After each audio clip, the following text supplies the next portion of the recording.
Mheshimiwa Spika, nikimalizia shukrani zangu, ila sio kwa umuhimu, ni washukuru waajiri wangu wa Tanzania.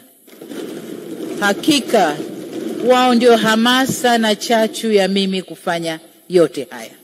Na washukuru kwa sala, dua na maombi yao, bila kusahau ushirikiano mkubwa wa hali na mali katika kulijenga taifa au kuijenga Tanzania tunayoitaka na taifa linalotumainiwa. Mheshimiwa Spika, tangu bunge hili la 12 lianze, kuna viongozi, ndugu, jamaa na marafiki waliotutoka.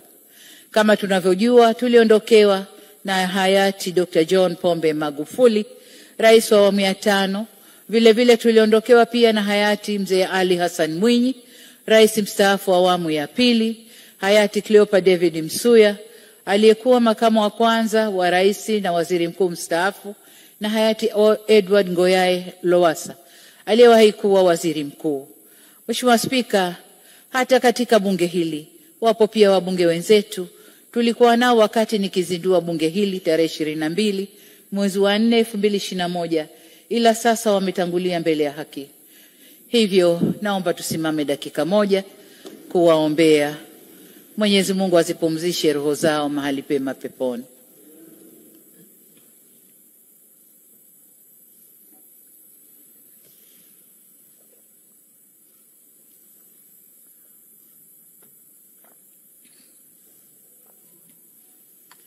Amin.